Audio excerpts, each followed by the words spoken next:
Bayt. Comme le Rabbi disait à chaque fois, qu'une des meilleures manières d'avoir Shalom Bayt à la maison, d'avoir l'harmonie dans le couple, c'est d'organiser un cours de Torah à la maison. C'est un des moments où on ne va pas s'énerver, on ne va pas se battre, on va être ensemble en train d'apprendre un mot de Torah, c'est toujours important. C'est une date importante, je remercie aussi Madame Edalma de m'avoir demandé de venir. Tous ceux qui sont ici présentes, tous ceux qui nous regardent en live, et après vous pourrez revoir le replay si vous voulez sur ceux qui ont Facebook ou l'application Torah. Qu'est-ce qu'on fait ici ce soir? Pourquoi nous sommes là? Qu'est-ce que c'est la particularité de Yud Kislev, le 10 Kislev? Et quelle est la particularité du mois de Kislev dans lequel nous sommes? Je sais qu'on a un temps chronométré. Je viens de Fontainebleau, les gens en général ils dorment à 9h. 9h, 9h15, on ne peut plus parler avec qui que ce soit. Les gens sont déjà en train de dormir, mais c'est vrai que quand on vient à quelques kilomètres de plus loin, en général, c'est notre heure, certainement une autre horaire. Quelle est la particularité du jour de 10 Kislev, du Yud Kislev? Chag HaGeoula, on sait que c'est la Geoula du Admor al-Memtsaï, le Chag HaGeoula, la délivrance du Rabbi qui est appelé le Rabbi intermédiaire. Et c'est vrai que quand on connaît l'histoire, je pense que tout le monde ici connaît l'histoire, c'était pas si dur que ça. C'était pas vraiment quelque chose d'aussi particulier, c'était pas vraiment une prison comme l'Admor HaZaken, qui était quand même beaucoup plus dur. Ne parlons pas du Rabbi précédent. On ne parle pas de tous les autres qui ont pu souffrir. Et là, on parle du Admor al-Memtsaï qui, apparemment, c'est quelque chose de beaucoup plus léger. Et il y a plusieurs questions qui peuvent être posées. Question numéro 1, qu'est-ce que ça me parle à moi? Si je parle pour moi ou pour chacun d'entre nous, on est aujourd'hui en 5779. On a 192 ans après l'histoire du Admor al-Memtsaï. Beaucoup d'entre nous ont peut-être connu ou ont appris un peu de ces livres qu'on va apprendre ce soir, comme le Rabbi veut que le jour de Yud Kislev, on apprend un morceau de Torah du Admor al-Memtsaï. Mais qu'est-ce que ça me parle à moi? On n'a pas entendu forcément parler qui il était. On sait que c'est quand même un des rabbins qui a été le plus court rabbi dans l'histoire des rabbins Chabad. Je pense que tout le monde ici sait, 14 ans de Nesiut. C'est pas beaucoup par rapport à quand on compare avec notre rabbi ou quand on compare avec des autres rabbins. Et quand même, on en fait un monde. Mais pas seulement on en fait un monde, pas parce que c'est tombé pendant le mois de Kislev. On en fait un monde parce que certainement ça a un sens avec chacun d'entre nous. Et la question qui est demandée, quel rapport avec nous aujourd'hui? Question que beaucoup se posent dans la tête et n'osent pas le poser à voix haute, mais le Rabbi a déjà, comme on dit, le Rabbi il a déjà tout clarifié, le Rabbi il a déjà parlé de tout. Et le Rabbi qui explique en demandant justement cette question en 85, en Tafshin Mameh, en 1945. Et le Rabbi parle de ça aussi en 1979, en Tafshin Lametet, Fabring d'hier soir. Et le Rabbi il explique comme quoi apparemment il y a quelque chose qui dérange, puisque ce n'est pas notre Rabbi, clairement dire. Notre Rabbi on n'en a qu'un. Et même s'il y a tous les rabbins de Chabad, et on doit bien sûr respecter et honorer chaque chose qui se passe avec chaque rabbi. Mais aujourd'hui, nous sommes attachés à un rabbi. Est-ce que ce n'est pas un manque? Est-ce que ce n'est pas un manque d'honneur face à notre rabbi de vouloir célébrer une fête ou quelque chose qui s'est passé avec un autre rabbi? Je pense que beaucoup ont ici la réponse. On va voir aujourd'hui ensemble deux réponses. Une réponse que le rabbi a donnée le 12 Tammuz, Tafshin Yud, en 1950.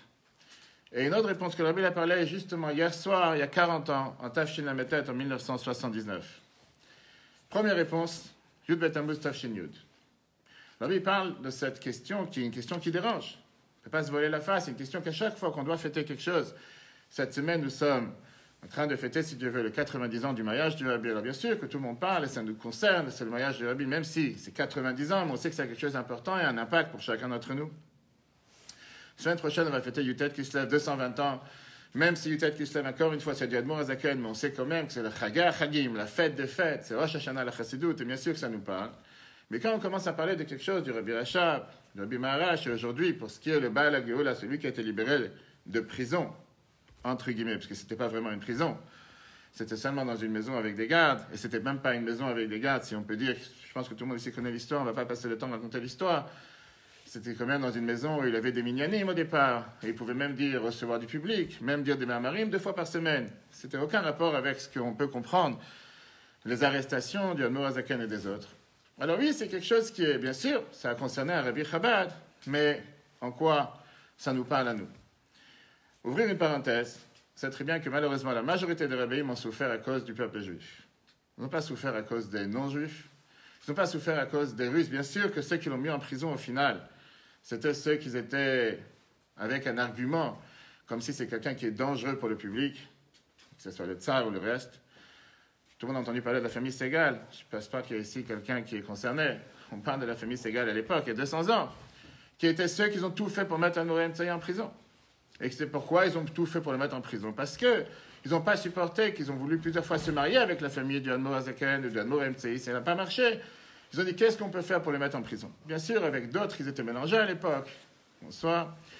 Avec les différentes phrases et les différents papiers qu'ils ont reçus, je pense que tout le monde connaît les détails, que l'Admor Emtsaï, c'était quelqu'un malheureusement qui n'avait pas d'argent, malheureusement qui avait tout perdu. Le fait que quand l'Admor Azaken a dû se sauver de Napoléon, c'était exactement en ce moment, il y a 205 ans, pardon. Quand il y a eu cette grande guerre, le rabbi il en parle dans les discours d'hier soir qu'on va tout de suite rappeler.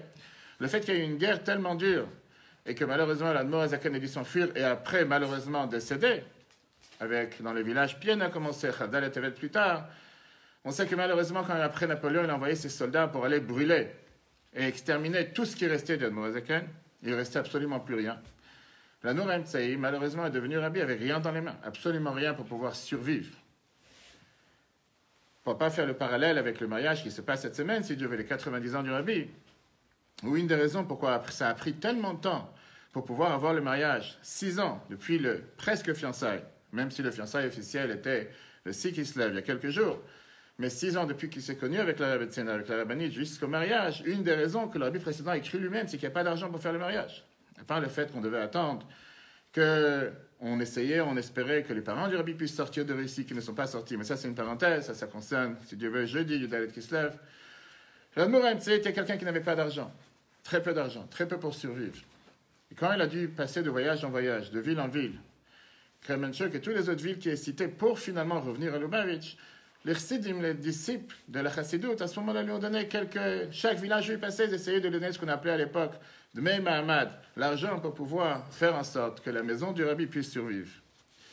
Au final, il a ramené avec lui 3 000 ou 4 000 roubles, qui à l'époque était une grosse somme d'argent. Il écrit ça dans un papier, dans une lettre, à un de ses disciples, en disant comme quoi il a pensé qu'il allait séparer l'argent pour les membres de la famille.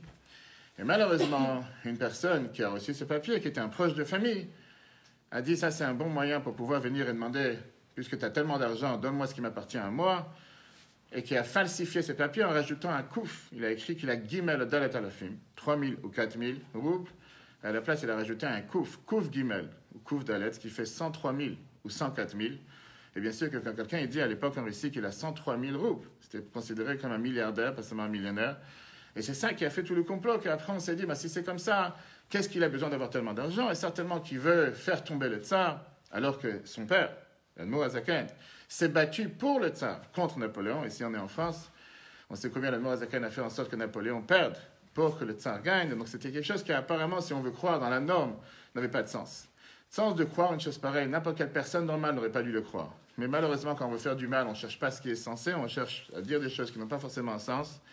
En plus, il y avait la famille Segal qui était mélangée à l'intérieur, qui a fait en sorte que finalement on a décidé de l'arrêter, tout celui qui a lu à Yom Yom aujourd'hui. Il sait toutes les étapes. Et comme je dis, même cette arrestation n'était pas une arrestation si pénible, si dure. On l'a autorisé à voyager tout seul, on l'a autorisé à voyager avec ses disciples, on l'a autorisé à avoir des minyanim tous les jours, et dire c'est de tous les jours, mais néanmoins, je ne vais pas se voiler la face, que c'est quand même appelé un Chag HaGeoula. Donc revenons, une fois qu'on a cette introduction, pour avoir un peu le contexte dans quoi on se trouve. Le rabbi il parle en disant qu'apparemment quelque chose qui s'est passé avec un autre rabbi, c'est quelque chose qui ne devrait pas nous toucher. Et la question que tout le monde se demande, c'est pas mon rabbi, pourquoi je devrais en faire de ça une fête? Pourquoi ça devrait me concerner? À ça, le premier discours que le rabbi a parlé en Tafshin Yud Betamuz, le premier discours, c'était le Chag HaGeoula du rabbi précédent. Le rabbi répond qu'un nes qui a été fait à un de nos maîtres, automatiquement, le rabbi là-bas, il parle de la différence entre un miracle qui s'est passé à soi-même, un miracle qui s'est passé à son père, un miracle qui s'est passé à notre maître. Il avait dit que le plus important, bien sûr, c'est un miracle qui s'est passé à notre rave, à notre rebbe, comme on parle ici, qui était le fait que ça nous concerne à nous-mêmes. Ce n'est pas quelque chose qui est totalement lointain, quelque chose qui n'a pas à voir à faire avec nous. Un miracle, une Géoula qui s'est passée avec un de nos rabbins, c'est quelque chose qui doit concerner, c'est quelque chose qui s'est passé avec nous-mêmes. Quel rapport? Le rabbi donne ça la réponse très claire. Le fait que le Nassi adore, le maître de la génération, c'est le roche, la tête de la génération. Et la tête est la tête du pied. On sait que dans un corps, on a la tête et le pied. Le fait que la tête, elle a eu un miracle, automatiquement, le pied, il a eu aussi un miracle. On lui prend l'exemple que si la tête, elle est en bonne santé, automatiquement, le pied, il est aussi en bonne santé. Si la tête, elle est en bonne santé, le pied, il est en bonne santé. Si la tête a eu une victoire, automatiquement, c'est normal que le pied, il a eu la victoire. Et donc, juste pour ça, ça suffit de se réjouir. Peu importe qui ou quoi. Alors, bien sûr qu'on va tout de suite dire, mais ce n'est pas notre tête. puisque nous, on voudrait avoir un miracle qui s'est passé avec notre tête, on peut comprendre qu'on se sent beaucoup plus proche de ce qui s'est passé cette semaine il y a 90 ans. Ou bien la semaine dernière, Rosh Chodesh Kislev, il y a un Tov Shin Lamed Chet, il y a 41 ans. Mais quelque chose qui s'est passé il y a 205 ans, qu'est-ce que ça peut nous parler aux 192 ans, l'histoire de la libération, de l'arrestation du Admour Emtsaï? Le Rabbi répond à ça en fait qu'en réalité, nous sommes tous des Talmidim, nous sommes tous des élèves de tous les rabbis. Il n'y a pas ici, nous sommes un élève de tel rabbi ou pas de tel rabbi. Bien sûr qu'au final, on a notre rabbi, notre génération. C'est ce que le rabbi parle en Tov Shin Lamed Tet hier soir, enfin, qui est très intéressant à apprendre et à écouter, dans lequel il explique la spécificité, la spécialité du Admour Emtsaï, du rabbi, qui était le fils du Admour Hazaken, par rapport à tous les autres rabbis. Et d'abord, rappeler un point que le rabbi parle en Tav Shimameh. Tav Shimameh, c'est en 1945, 5745, 1985. Le rabbi parle longuement sur ce fait que parmi tous les rabbis, quand on prend tout ce qui s'est passé, depuis l'Admour Hazaken jusqu'à notre rabbi aujourd'hui, il y a une particularité qui s'est passée avec l'Admour Emtsaï qui s'est passée avec personne d'autre. Quelle est cette particularité? C'était le fait que l'Admour Emtsaï s'est battu dans toute sa période dans laquelle il était un rabbi pour imprimer de la chassidut.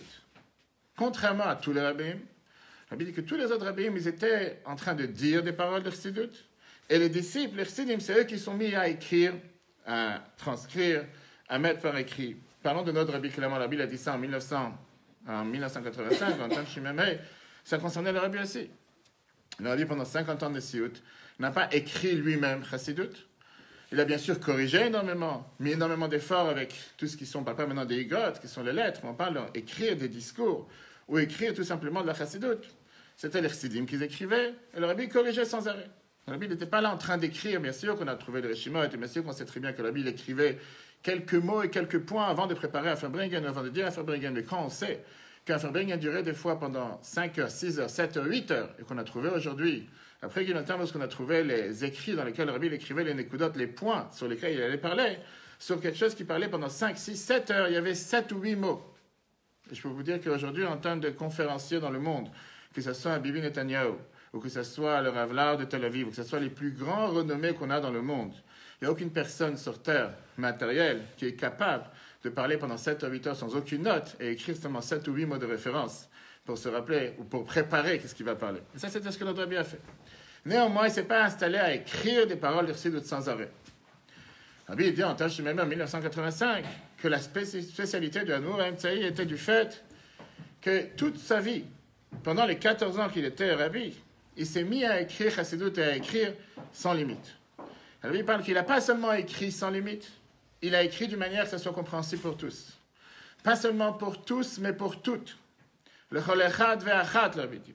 Pas seulement, lui, il fait ce que l'Admour Emtsaï écrit ça lui-même, qui s'est battu pour qu'il y ait la chassidut qui soit abordable et qui soit proche pour chaque être, pour chaque personne, pas seulement chez les chassidim, mais même chez ceux qui ne sont pas considérés des chassidim, ou ceux qui ne sont pas encore proches de la Torah tout court. L'Admour Emtsaï s'est battu à faire en sorte, comme c'est connu les histoires qu'il racontait, qu'il voulait que sur chaque brochure qui est imprimée, ce soit écrit combien de kopek ou combien de centimes ça coûte.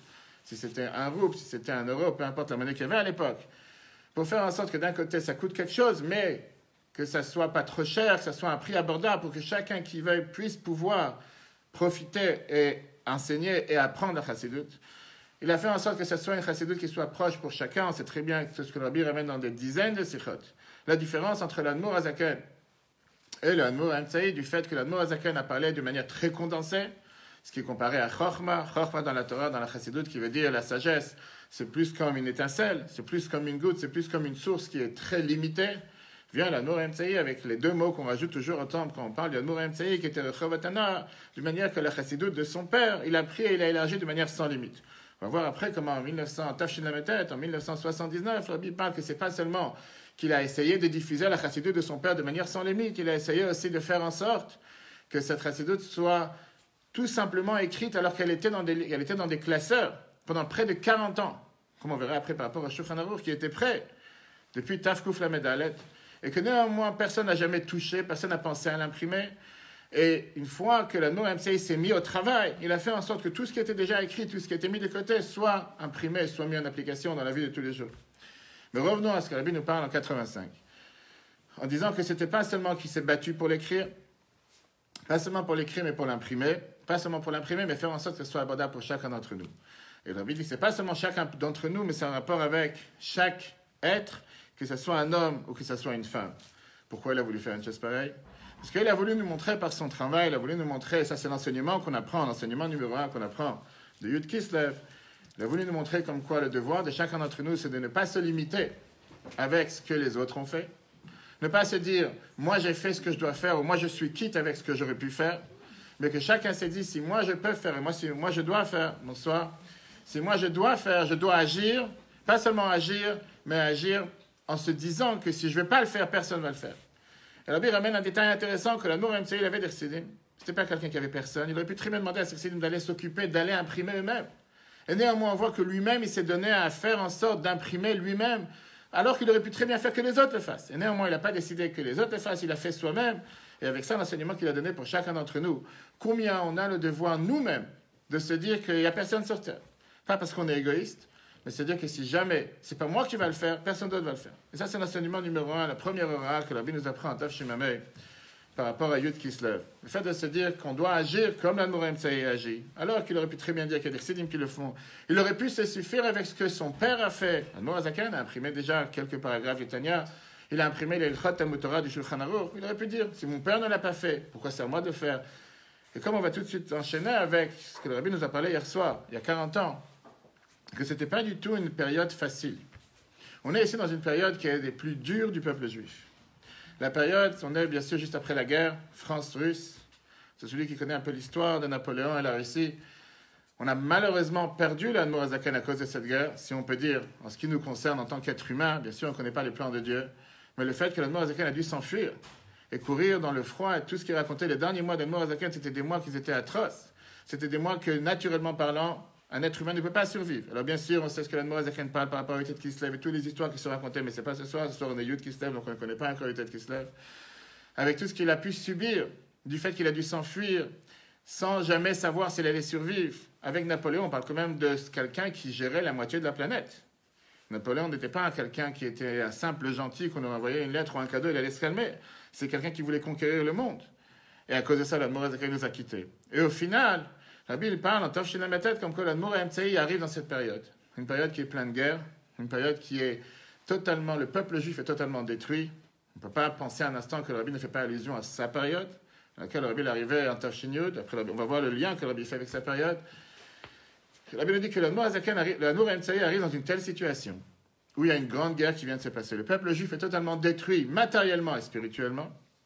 Matériellement du fait que clairement, Napoléon et son armée ont tout détruit, tout ravagé ce qu'il y avait sur leur chemin. Ils n'ont rien laissé. Pas juste qu'ils ont voulu faire du mal au peuple juif. Ils ont tout détruit. Clairement, détruit les villages, détruit les maisons. Il restait absolument plus de rien. L'Admor Emtsaï a dû commencer à peut-être essayer de reconstruire le peuple juif tout court. Et c'est ce qui passait dans chaque village, à tel point qu'on nous dit qu'une des choses qui lui faisait le plus de peine, c'est que les juifs n'avaient pas de travail. Et c'est une des raisons pourquoi il essayait de faire en sorte d'acheter des terrains pour faire en sorte qu'il y ait des juifs qui puissent avoir et travailler avec des terrains agricoles, mis à part le fait qu'il envoyait de l'argent en Israël. Et ça, c'était un des points communs, parmi tous les points communs qu'il y a entre l'Admor Emtsaï et l'Admor Azaken. Comme son père qui envoyait de l'argent en Israël à l'époque sous l'Empire ottoman, avec le sultan de Turquie qui gérait à l'époque les affaires. Et c'était la grande accusation puisque le Turc était totalement opposé aux Russes.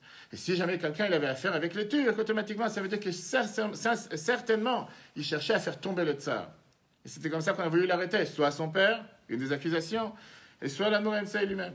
Ce qui est totalement faux. Malgré qu'il a essayé d'expliquer que ça n'a rien à voir, c'est juste que ça lui fait de la peine, la situation de nos frères et sœurs en Israël, qui n'ont pas comment vivre, c'est pour ça qu'ils ramassent de l'argent.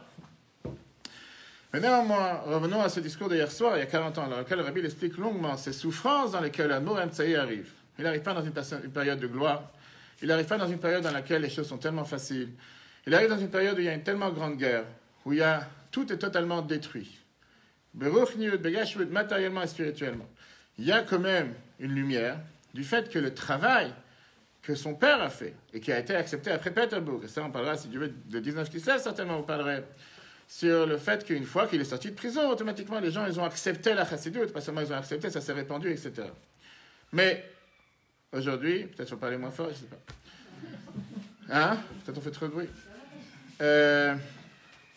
Mais aujourd'hui, nous sommes à Yud Kislev et on voit comment il est arrivé dans une situation, dans une période qui était tellement dure et tellement difficile. Et néanmoins, il n'a pas lâché l'affaire. Il ne s'est pas dit, c'est une période que je ne peux rien faire, attendons que les choses se calment, attendons que le peuple juif commence à lever la tête, attendons que les gens commencent à changer et qu'ils commencent d'abord à se mettre, tout simplement, à savoir où vivre, où dormir, comment survivre.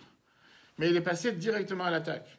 Il est passé directement à l'attaque, comme on l'a dit tout à l'heure, en essayant d'imprimer la chassidoute au maximum. Et un point que le Rabbi ajoute en 1979, en Tov Metet, le Rabbi parle sur le fait, comme j'ai dit tout à l'heure, que pourtant, il a fait des choses qu'il n'aurait pas dû faire. Il n'avait pas le devoir de le faire. Tout ce que son père n'a pas fait, ce n'était pas à lui de le faire, ce n'était pas laissé pour lui. Soit d'imprimer le Shulchan Aruch, que pendant 40 ans était dans une armoire, qui était écrit. On savait que c'était écrit. Et quand le Rabbi dit dans la Sikha, c'était quelque chose que tout le monde était au courant. Pourquoi vous n'avez rien fait jusqu'à présent? Pourquoi personne n'a bougé? Pourquoi la mort MCI doit arriver dans une période tellement dure, juste après la guerre, il y a 205 ans, et tout d'un coup se dire, moi je vais commencer à le faire? Qui t'a demandé de bouger? Personne ne l'a fait, ne le fait pas. Ça c'était par rapport à Shulchan Aruch, par rapport à Nigle, par rapport à la Chassidoute, exactement la même chose. On sait que c'est lui concrètement qui a fait en sorte que le Tanya soit imprimé ainsi que beaucoup de discours du Admor Azaken. Et ça c'était dans une période qui était tellement difficile. Quel enseignement le Rabbi apprend de ces deux épisodes? Avec l'enseignement qui nous parle, puisqu'au final, ça c'est ce qui nous concerne à nous. Qu'est-ce qu'on apprend de cette conduite du Admor MCI, qu'on n'a même pas sa photo, on ne sait même pas comment il a l'air.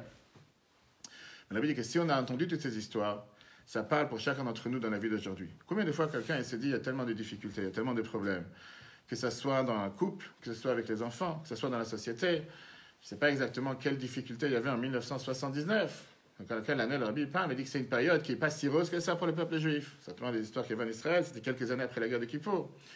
Et qu'on peut s'imaginer que ce n'est pas le moment d'agir. On va agir quand tout va bien, quand on peut être en bonne santé, quand il n'y a pas de soucis, quand il n'y a aucune épreuve, quand il n'y a aucune difficulté.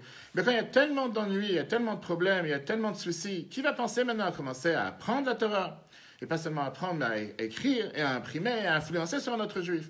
Attendons des périodes beaucoup plus calmes, beaucoup plus tranquilles, et là on va commencer à bouger. La Bible dit en Tafshin et en Tafshin et beaucoup d'autres endroits. Tafshin Yutet, Raftet, et chaque fois, particulièrement les années qui correspondent à cette année, comme Kolan Mouram, ça y est venu nous montrer que malgré qu'il y ait toutes ces difficultés, il n'a pas regardé sur les difficultés et s'est dit, si je peux agir maintenant, je dois agir maintenant. Et pas seulement il a dit qu'il faut le faire, mais c'est lui qui a montré l'exemple. Pas en envoyant des chassidim en le faisant, mais en se disant que c'est à nous de le faire. Et au final, grâce à ça, il a réussi à propager la chassidoute sans commune mesure, sans précédent par rapport à ce qu'il y avait avant. Alors, comme on a dit tout à l'heure, aujourd'hui, nous sommes le 10 Kislev, une question qu'on ne peut pas éviter de poser. Comment se fait-il, la Bible demande, comment se fait-il que la grande fête, Chagé Chagim, Rosh Hashanah la Chassidoute, on en fait un monde et tout le monde célèbre, et tout le monde qui ne fait pas Rosh Hashanah la Chassidoute de 19 Kislev, c'est dans une semaine, un peu plus d'une semaine. Alors que Yud Kislev, beaucoup de gens ne savent même pas ce que c'est. Je ne parle pas dans le monde Chabad, je parle dans le monde en général. Et même dans le monde Chabad, on ne fait pas forcément une grande importance. Public, présent, exclu. Et automatiquement, les gens se demandent, comment se fait-il que Yud Kislev, c'est avant Yutet Kislev? C'est que dans les événements, comment ça s'est passé, la chronologie des événements? D'abord, il y a eu Yutet Kislev. Et quelques années plus tard, presque une vingtaine d'années plus tard, il y a eu l'histoire de Yud Kislev. D'abord, il y a eu la libération de prison de son père, l'Admor Azaken, Tafkuf Nuntet. Et après, on a eu l'histoire de la libération du Admor MCI, qui était un Tafkuf Nunzain. Tafkuf Pezain, pardon. Presque 20 ans plus tard. Non, malheureusement, même la première année, ça n'a pas été célébré parce qu'il est niftar le lendemain. Il est niftar la veille, pardon. Et donc, on a dû attendre quelques temps après. Mais peu importe, on a ici presque une vingtaine d'années dans laquelle on n'avait pas entendu parler de Yud Kislev. Tout le monde savait que le mois de Kislev, le mois qu'on fête, c'est le Yutet Kislev, pas avant. Comment se fait-il qu'aujourd'hui, concrètement, quand on arrive le mois de Kislev, on doit commencer à fêter d'abord Yud Kislev, d'abord le 10, et après le 19? Ça n'a pas de sens dans la chronologie des événements, c'est pas la même chose. Et ça, c'est aussi une question que la Bible parle en 85. La Bible soulève aussi cette question. La Bible parle dans laquelle l'explication la plus simple, c'est que puisque Dieu il a fait les choses qui se passent de cette manière, même si chronologiquement parlant, on aurait dû fêter d'abord Yutet Kislev, puisque c'est la logique, et après Yud Kislev. Ça veut dire qu'il y a ici une supériorité dans Yud Kislev qu'il n'y a pas dans Yutet Kislev. Et la Bible ramène ça dans plusieurs sikhot, mais un point que la Bible ramène, c'est le fait que, au final, ce Yud Kislev donne la force pour pouvoir célébrer Yutet Kislev, comme on a dit tout à l'heure encore une fois, par l'exemple que l'Admor MCI nous a montré, comment lui s'est comporté le 10 Kislev, et grâce à ça, nous a donné la force de pouvoir faire Yutet Kislev. Hier, Parashat Vayetze, tout le monde a lu le Shabbat, toute l'histoire de Yaakov. Et dans le premier Fabringen que Rabbi a parlé, en Tafshin Yud Aleph, en 1950, c'était pas encore 51, Rabbi il parle sur, c'était exactement il y a 68 ans. Tout le fabrique, il était basé sur que c'était le Shabbat, le Oufre Finish, comme on dit, le Shabbat dans lequel on monte à la Torah, le Khatan monte à la Torah avant le mariage.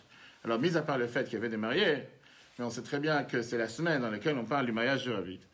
Rabbi rappelle encore une fois le point important et le point qui est en lien avec le Nour Emtsaï, que c'était la Torah. Ça ne veut pas dire que les autres rabbins ne s'occupaient pas de propager la Torah, d'enseigner la Torah. Mais le Nour Emtsaï, tout son but était de faire en sorte que la Torah soit abordable pour tous. Et quand il parle par rapport aux cadeaux qu'il a reçus pour le mariage, tout le monde sait certainement la liste des cadeaux. Il y a aujourd'hui tellement de livres qui sont sortis, je ne sais pas si c'est d'ailleurs l'IES, ou tellement de livres qui sont sortis avec la liste des livres que Rabbi avait reçus pour son mariage. Quand Rabbi a fêté les 50 ans de son mariage, en Tafshin rappelait constamment le fait que le peuple juif doit se renforcer dans l'étude de la Torah et la tzaka, et ça c'est les plus beaux cadeaux qu'il peut recevoir. Mais Rabbi a parlé à ce moment-là que la meilleure manière de se préparer à un mariage, c'est pas ça qu'on apprend la Torah. Et dans ce même discours de hier, en 1950, Tafshin Yud Aleph, Rabbi dit qu'encore une fois, on est ici le jour du décès, le jour de la Elula, le jour de la naissance du Admour Emtsaï. Et on est la veille de Chag HaGeoula, et que, pas par hasard, que cette année, en 5779, c'est exactement la même viout que c'était à l'époque, que c'était Shabbat Vayet, c'est tête qui se lève, et le dimanche Vayishlach Yud qui se lève. Et on sait tous qu'il y a un lien entre les deux, puisqu'en réalité, l'Admour Emtsaï aurait dû sortir de prison, si on peut dire, ou de son arrestation, Shabbat. L'ordre qu'il a reçu de sortir, c'était arrivé pendant Shabbat, sauf que concrètement, il est sorti dimanche. Donc il y a un lien entre les deux. Il veut dire que le fait qu'on est attaché, et le fait qu'on est en train d'apprendre la Torah du Admour Emtsaï, et le fait qu'on est en train de parler du Admour Emtsaï, c'est comme si on est en train de donner un pidyon nefesh, on est en train de donner un pan, on est en train de donner une lettre, une demande de bénédiction au Admour Emtsaï lui-même. Alors, la question qui revient, le Rabbi a abordé cette question à plusieurs reprises. Là, on parle maintenant du Shabbat Vayet et Tafshin Yud Aleph, qui était officiellement, le Rabbi était le Rabbi. Comment est-ce possible qu'on est en train de dire qu'on est assis ce soir pour donner un pan, pour donner une lettre au Admour Emtsaï? Vraiment, des gens vont dire, mais c'est une contradiction. Contradiction à l'aide kashrut que chacun peut avoir avec le Rabbi, en sachant que nous, on a un Rabbi, on n'en a pas 36. Le Rabbi dit que ça n'a pas de contradiction du fait que par ça qu'on donne un pan au Admour Emtsaï, c'est qu'on donne au Admour Emtsaï comment il est inclus dans notre Rabbi. Et donc, une chose n'est pas contraire. On peut très bien être assis ce soir, on peut très bien en train de parler de la Géoula du Admour Emtsaï qui peut-être a eu lieu il y a 200 ans. Mais en réalité, on est en train de parler de ce qui nous concerne à nous, parce que tous les rabbins sont attachés. Et nous sommes tous, comme l'a dit tout à l'heure, des élèves de tous les rabbins. À plusieurs reprises, Rabbi a repris le point, l'importance d'une année comme l'année d'aujourd'hui. Qu'on a une année dans laquelle ça se passe exactement de la même manière que ça s'est passé la première fois. Rabbi, il avait l'habitude à chaque fois de rappeler que si les choses se passent de telle manière, ça veut dire certainement que c'est un enseignement particulièrement pour nous. Si cette année, on est dans une année, une configuration qui est exactement la même, comme c'était à l'époque, qui veut dire, Shabbat Vayet, il a reçu l'ordre de pouvoir sortir de prison. Et aujourd'hui, dimanche, Vayishlach, il est concrètement sorti, et c'est exactement ce qui se passe cette année. On a le devoir d'apprendre un enseignement pour chacun d'entre nous. Il y a un enseignement intéressant. En 1968, Tafshin Yutet, Rabbi parle hier dans un long discours sur cette histoire de Yaakov qui est quand même incroyable. Yaakov était celui qui aurait dû peut-être réussir toute sa vie, d'Afka en Israël, particulièrement dans un terrain comme Tzakodesh, où les Avot, ils ont plus ou moins réussi leur vie. Et on voit que Yaakov, toute sa vie, tout ce qu'il a réussi, la Torah nous dit, Vayifrot Saïch Meod Meod, ça s'est passé particulièrement, pas en Israël, mais en dehors d'Israël. Pas seulement en dehors d'Israël, mais dans un endroit qui est apparemment totalement contre ce qu'un juif doit être. Un endroit qui est ce qu'on appelle un trou. J'ai l'habitude de dire en Seine-et-Marne, les gens à chaque fois disent que c'est un des plus grands trous qui peut exister pour tous ceux qui connaissent la Seine-et-Marne. C'est quand même un terrain qui est tellement vaste et qui est tellement grand et qui est tellement large. Il y a des communes où il y a un juif ou deux juifs. Après, quand on ne sera pas en live, si vous voulez, je vous raconterai une histoire d'aujourd'hui. Mais des juifs que des fois on peut se demander qu'est-ce qu'ils sont partis habiter dans des endroits si lointains, qu'il n'y a ni matériel ni spirituel. Pas qu'il n'y a pas de spirituel, ça on peut se dire, au moins ils ont cherché à avoir du matériel. Mais même du matériel, quelqu'un qui veut sortir de chez lui pour aller faire une course le soir, il doit forcément avoir une voiture et faire 20 ou 30 km pour arriver au prochain centre commercial. Je ne parle pas d'un docteur ou quoi que ce soit. Qu'est-ce qu'il a fait Yaakov dans un endroit comme Haran? À tel point que la Torah nous dit, Vayifrot Saïch Meod Meod, il est parti et il est devenu tellement riche, pas seulement qu'il s'est marié, qu'il a construit toute sa famille. Un enseignement riche que la Bible apprend de cette histoire, que l'importance pour chacun d'entre nous d'aller en shlichut. D'avoir une mission, de savoir que, pas seulement, comme la Bible a parlé plusieurs fois, que tous les peuples juifs sont des shluchim, ils ont ce devoir d'aller propager le judaïsme.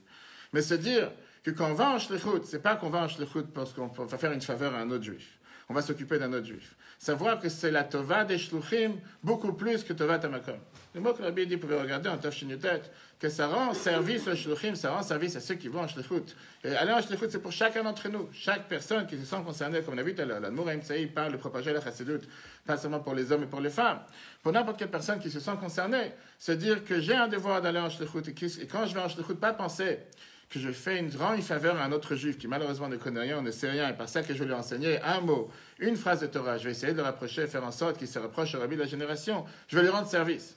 Il avait dit dans ce discours que l'emprunt de Yaakov, que le fait qu'il va Yifrat Saïch Meod Meod, le fait qu'il est devenu tellement fructifié, tellement nombreux à Haran, ça nous donne la leçon pour chacun d'entre nous, combien on doit se dire que nous, on a un devoir d'aller et de transmettre les paroles du Rabbi, les paroles de la Torah en général, pas pour rendre une faveur à quelqu'un d'autre, mais en réalité pour se rendre la faveur à nous-mêmes. Ça, c'était en Tov Shin-Yutet. Arrivons maintenant en avance en 1982, pardon, Tov Shin Mem Bet. En Tov Shin Mem Bet, il y a un très très long discours dans lequel Rabbi parle encore une fois sur cette idée, qu'est-ce que ça veut dire, le fait que Yud Kislev est avant Yutet Kislev, que parfois on a besoin d'avoir la préparation pour se préparer à Yutet Kislev. Par ça qu'on passe d'abord avec la Géoula de Yud Kislev, la Géoula qui se passe aujourd'hui. Et en deux mots, très long discours, vraiment c'est intéressant que chacun puisse prendre le livre et apprendre. Quand on parle ici à des grandes érudites, pas besoin de répéter tous les discours, tout le monde a les livres à la maison. Un mot et l'enseignement que la Bible apprend, c'est que parfois dans la vie on se demande pourquoi on a des épreuves. Pourquoi on a des difficultés. Pourquoi dans la vie on doit se prendre la tête et se dire qu'on essaye d'avancer, on essaye de faire quelque chose de positif, on essaye de faire... Comme quelqu'un, je parlais avec une femme tout à l'heure qui me disait qu'elle ne comprend pas que depuis qu'elle avance, elle n'arrête pas d'avancer dans Torah et Mitzvot. Elle fait tout ce qu'elle peut pour avancer, vraiment elle voit qu'est-ce qu'elle a avancé les dernières années. Plus elle avance, plus elle a des ennuis. Et elle se demande la question, est-ce que ça ne vaut pas la peine des fois d'arrêter? Et il y a beaucoup de gens qui demandent cette question. Je pense que vous aussi, vous devez avoir certainement des questions pareilles. Des gens qui disent, depuis que j'ai commencé à faire Shabbat, j'ai plus de travail. Depuis que j'ai commencé à manger kasher, la situation n'est pas si mieux que ça. Depuis que j'ai commencé à faire telle et telle chose, on parle de pureté familiale, va savoir tel ennui, tel casse-tête, il me tombe sur la tête. Et quelqu'un, il fait un cheshbon, il fait un bilan, à la fin, il se dit, est-ce que ça vaut la peine? Est-ce que ça vaut la peine tous ces efforts? L'enseignement majeur que la Bible apprend de ce discours en 1981, Tov Shin Mem Bet, c'est le fait de se dire qu'on doit, pas seulement ne pas s'émouvoir des épreuves, mais regarder ce qu'est la finalité. Alors pour nous, aujourd'hui, c'est facile de parler. Parce que nous, aujourd'hui, on a la continuité, on a la finalité de ce qui s'est passé depuis l'Admour HaZaken. Bien sûr, on peut parler de l'histoire du peuple juif 3000 ans, mais ce qui nous concerne ce soir. Qu'à chaque fois qu'il y a eu une difficulté, qu'à chaque fois qu'il y a eu une épreuve, qu'à chaque fois qu'il y a eu quelque chose qui a pu causer du tort, et c'est vrai qu'au départ, les Chassidim, ils étaient totalement perdus. Les Chassidim, ils ne savaient pas qu'est-ce qui allait se passer. Le soir qu'on a pris l'Admour HaEmtsaï, on a eu celui qui a lu le Yom Yom aujourd'hui. Le soir que l'Admour HaEmtsaï a été pris en arrestation, tout le monde a pleuré. Il n'y a pas quelqu'un qui a dansé. Les Chassidim, ils étaient totalement brisés.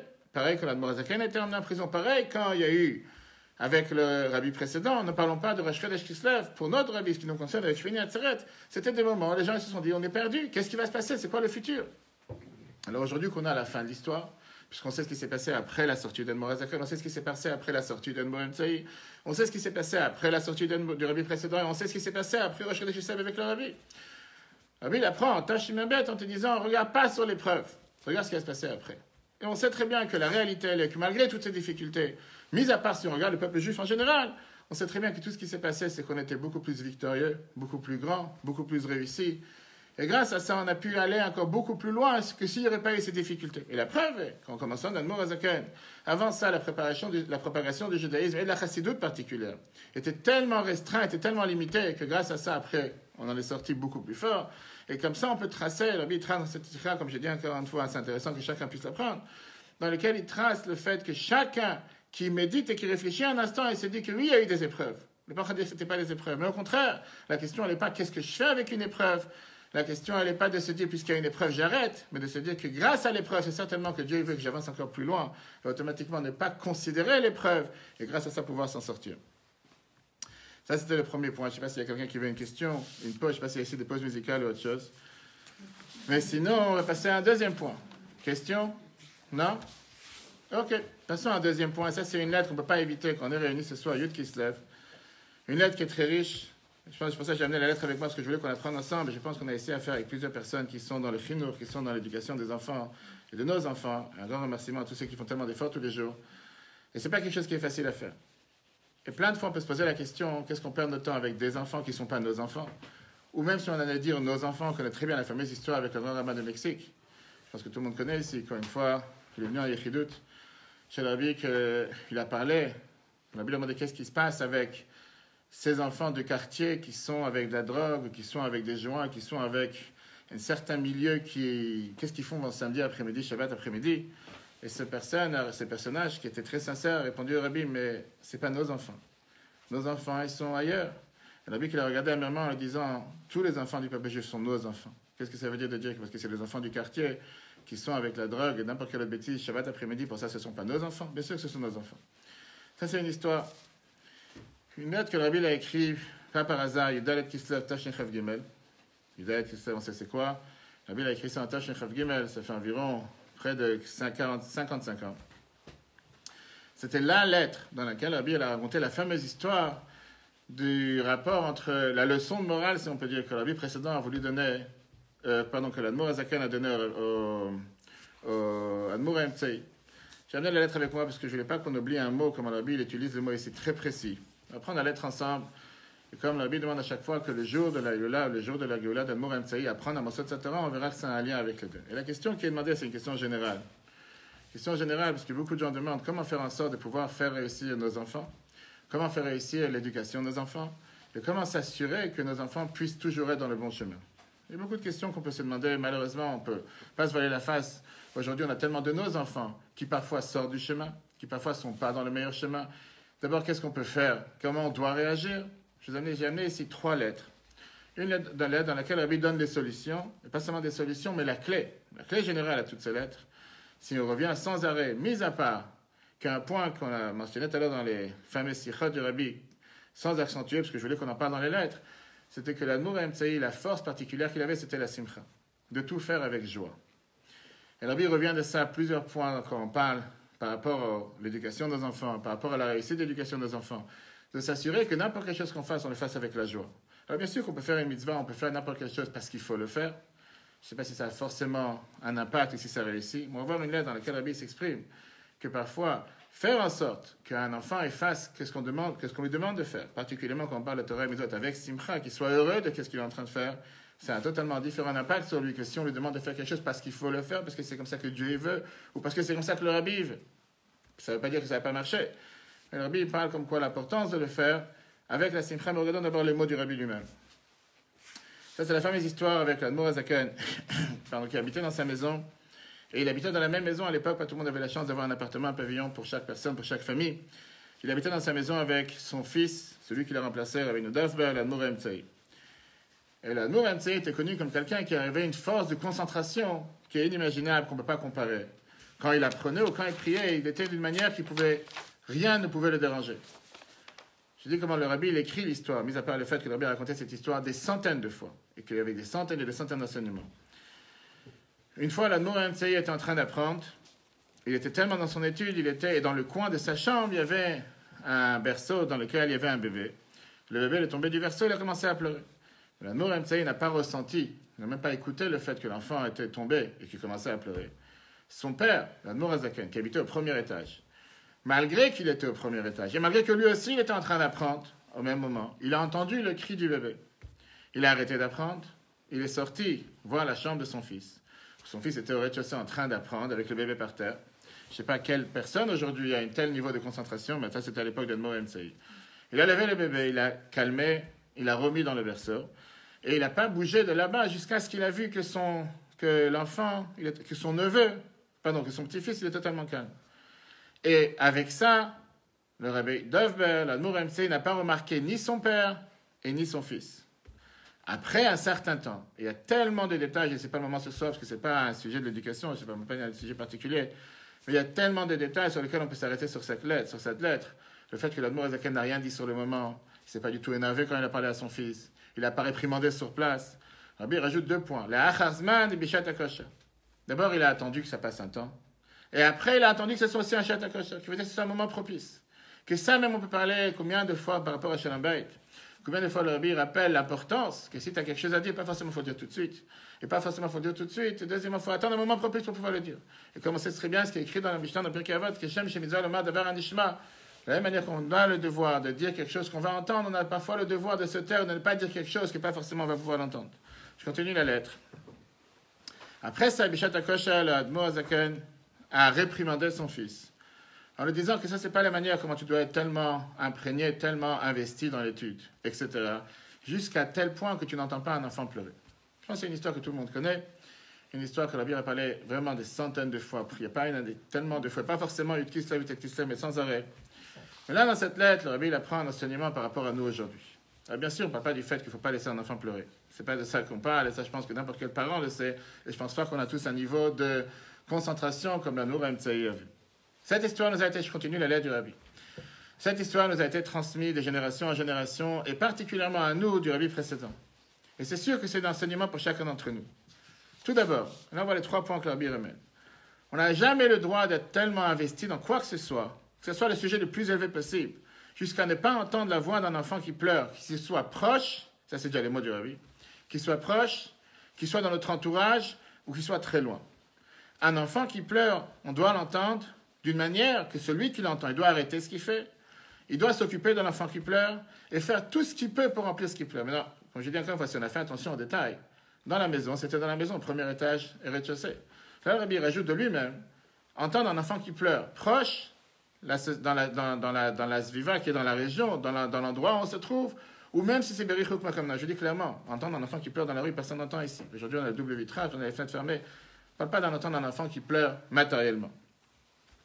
Le Rabbi l'explique parce que parfois, on ne peut pas forcément comprendre clairement de quoi le Rabbi parle. Le Rabbi te dit clairement, dans notre génération, et là on parle en Tafshin Chav Gimel, ça fait déjà plus de 55 ans, plus forte raison aujourd'hui. Combien d'enfants et de bébés que pour une raison ou une autre sont tombés de leur lit, ou bien que depuis le départ n'étaient pas dans un lit, n'étaient pas dans un berceau juif, un vrai berceau juif, et ils pleurent. Et là, encore une fois, 2 points importants, je dis c'est dommage, on n'a pas le temps ce soir, parce que je suis très chronométré, parce qu'on m'a mis un certain temps. Je ne sais pas à quelle heure les gens vont dormir ici. Le Rabbi dit, rajoute 2 points importants. On entend les enfants pleurer, ou avec une voix qu'on entend, ou avec une voix profonde qu'on n'arrive pas à les entendre. Mais ils pleurent. Mais nous, on ne les entend pas pleurer. Et la Bible dit pourquoi ils pleurent. Ils pleurent parce que ça leur fait mal. Ça leur fait mal à l'intérieur de leur âme. Qui est une âme assoiffée, qui a une âme qui voulait se rapprocher de Dieu. La Torah et Mitzvot. Et il n'y a personne pour s'occuper d'eux. Il n'y a personne pour essayer de faire en sorte de remplir leur manque dans le chinour pour les rapprocher à la Torah. Ça, c'est le 2e point. 3e point, le Rabbi continue à développer cette histoire. En disant qu'il y a beaucoup de nos frères juifs qui sont déjà très grands dans l'âge, mais très petits, ou voire des bébés, par rapport à la Torah qui est notre vie, Torah et Mitzvot. Et que même si eux ne voient même pas le manque, qu'est-ce qui leur manque? Ils ne voient même pas qu'est-ce qu'il y a comme problème envers eux. Leur mazal voit. Et ils pleurent à l'intérieur d'eux-mêmes. Et ça se fait qu'à l'extérieur, ils sont en train de sourire. Et parfois, ils ne connaissent rien d'autre. Seulement, ils ressentent un vide énorme qu'il y a dans leur vie. Une vie qui n'a pas de but, une vie qui n'a pas de sens. Et ils se demandent parfois pourquoi, quoi faire. Comme je l'ai dit tout à l'heure, on va voir après une lettre dans laquelle Rabbi parle par rapport à nos enfants. Nos enfants qui parfois sont déviés de la route, parfois ils ont pris un autre chemin. Qu'est-ce qu'on peut faire pour les rattraper? Là, Rabbi termine en disant, Rabbi dit assaut. Tout le monde connaît, on parle ici un public qui connaît Shulchan Aruch, la différence entre Yesh La'atir, assaut, Minag, Yesh Enahagu, Yesh La'achmer. Là, Rabbi dit c'est assaut, il dit pas vaudrait mieux, ça vaudrait la peine, ça serait intéressant. Ça veut dire qu'on n'a pas le droit de fermer l'oreille face à ces enfants, que ce soit des enfants dans l'âge, des enfants dans la connaissance de Torah et Mitzvot. Et à chacun de nous, on a le devoir, on a l'ordre. La Bible utilise 3 mots, la Horaa, Tzivui et Pkuda. Le devoir, l'ordre et l'enseignement. Al techetu bayalet. Ne fautez pas avec l'enfant. La Bible donne l'ordre clairement, arrêtez tout ce que vous êtes en train de faire. Occupez-vous de cet enfant, rapprochez-le à son père. Enseignez-lui la Torah de notre Père qui fasse les mitzvot, et à ce moment-là, il va vivre une vie parfaite, une vie entière, une vie bonne et une vie pleine. Alors, comment le faire? Comme je dis, le Rabbi est tellement bon avec nous, qu'il ne dit pas les choses à demi-mot, et qu'il nous dit exactement quoi faire. Juste une lettre de A à Z, il te donne ici tout le manuel pour les nuls. Sans savoir, est-ce qu'on va réfléchir soi-même, est-ce qu'on va décider soi-même. Et Isoï Ader, le Rabbi commence à nous expliquer quelle est la manière, comment on peut tranquilliser et calmer un enfant, pour le ramener à son père et compléter ce qui lui manque. Je vous dis bien sûr qu'il y a 3 manières. Tout d'abord, Ahavat Israël, l'amour du prochain, qui est basé sur Ahavat Hashem.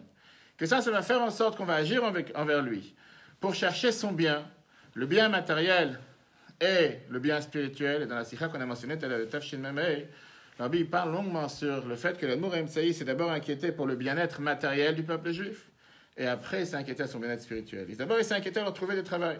Il savait que tout le monde était totalement décimé, était totalement perdu après cette guerre, après tout ce qui s'est passé.